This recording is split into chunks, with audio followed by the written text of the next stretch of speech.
Okay, so SanDisk just posted revenue growth of 372% year over year, delivered absolutely incredible margins, and yet the stock fell right off a cliff after hours. Yeah, perfection was fully priced in. It's honestly a classic case of the buy side expecting a miracle to repeat forever. Right. Welcome to Earnings Unscripted, everybody. It's August 5th, 2026, and we're breaking down SanDisk's, ticker SNDK, fourth quarter. And, since we're about to critique a fairly brutal aftermarket tape, consider this your reminder that we aren't your wealth managers, and everything here is strictly our own personal perspective. But Miro, seriously, top line hit basically $9 billion. That's a huge sequential jump. It's massive, and their adjusted EPS was over $39, but you have to look at the setup going into this print. The stock climbed steadily for 3 months and basically doubled since April. So when you deliver almost 85% gross margin on physical hardware, Wall Street instantly starts whispering about the cyclical peak. Yeah, that's exactly it. Because if you look at where the growth came from, it's incredibly lopsided. The enterprise AI demand is pulling all the weight. Data center buyers are stockpiling storage for inference architectures, but their actual consumer segment shrank pretty severely from last quarter. Exactly. Everyday people aren't buying external drives right now, but corporate hyperscalers are in full-on panic buying mode. And when you have that kind of uneven demand profile, the market just assumes the music is going to stop. But the thing is, SanDisk management insists the music actually won't stop this time because they filed this completely novel business model structure where they essentially forced the biggest tech companies to sign long-term cash-collateralized contracts. Right. That's the $94 billion revenue floor. Yes, exactly. I need you to unpack that because making your own customers front billions in deposits just to get a spot in the hardware line is wild to me. It's basically a hostage situation, but corporate. Historically, memory's incredibly cyclical. Customers just squeeze suppliers on price every quarter and wait for a glut. But SanDisk totally flipped the table. Because of these new business models, if buyers don't take the volume they promised over the next 5 years, they surrender massive deposits. Okay, but how much money are we actually talking about here? Because big tech companies break hardware contracts all the time. They have $16.5 billion locked up in aggregate financial guarantees. Wait, they have all that cash just sitting in a bank account in case Google or whoever changes their mind? That's insane. Well, it's an aggregate liability structure, not all pure cash today. But they did just take in almost $2 billion in actual upfront cash this quarter. And here's the wild part. They specifically deducted those customer prepayments from their adjusted free cash flow metric. Hold on. They excluded it?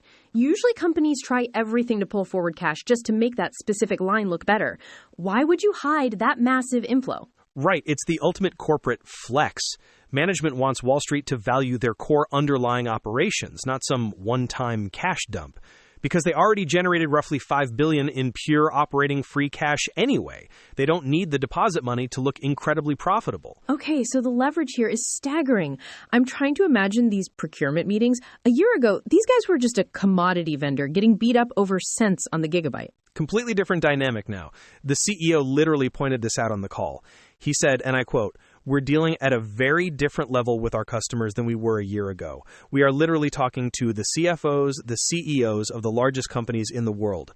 They're essentially co-designing the architecture for the next decade of AI data lakes." Because everybody's in a blind panic about building data centers? But what makes SanDisk's specific storage so critical that hyperscalers are essentially handing them a blank check? It comes down to inference. Training an AI takes GPUs, but actually running it, powering these highly autonomous agentic AI models, requires a massive, immediate pool of data retrieval. The CEO framed it perfectly.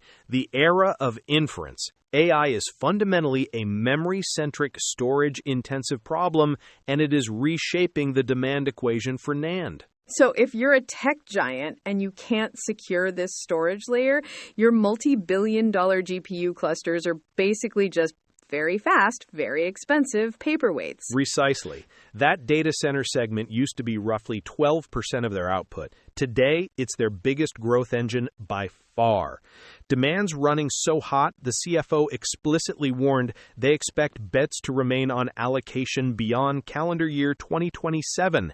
If you aren't paying a deposit today, you literally won't have memory down the road. Which perfectly explains why SanDisk is suddenly playing offense everywhere else. I mean, they spend over $4.5 billion on stock buybacks just this quarter. Pretty close, yeah.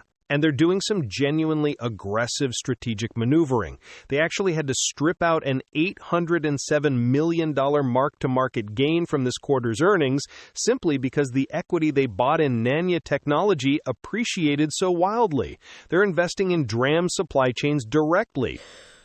So they're moonlighting as a hedge fund now, securing your own supply chain and making a quick non-GAAP billion while you're at it? Hey, when you've got a war chest from selling high-margin memory and an AI boom, you get to rewrite the rules. Sure, but if they're this constrained and throwing all this cash around, how on earth are they planning to physically service these giant new contracts without melting down their own operations?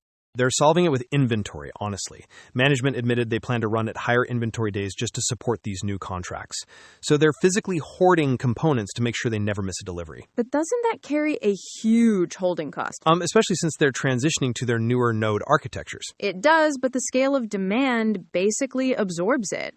They expect capital spending to hold remarkably steady near 6% of revenue. And the top-line guide reflects that scale. They projected first quarter revenue around $10.5 billion at the midpoint. Okay, but if top-line momentum's that strong, why did they guide gross margins a little defensively? They modeled around 84% for the next quarter. That feels like pricing might actually be hitting a ceiling. I'd call it hedging, not a ceiling. You don't promise the street endless margin expansion when component costs are climbing. The CFO actually stressed that demand's growing way faster than their supply. Right. They specifically said they expect bits to remain on allocation beyond calendar year 2027. Exactly. They're looking at a total NAND market that could approach a $500 billion run rate. When you have that much runway, you aren't sweating a 1% margin fluctuation. Yeah, unless there's an unexpected shock to AI data center spending. If hyperscalers suddenly pull back, SanDisk's balance sheet absorbs that hit real fast with all this inventory they're carrying.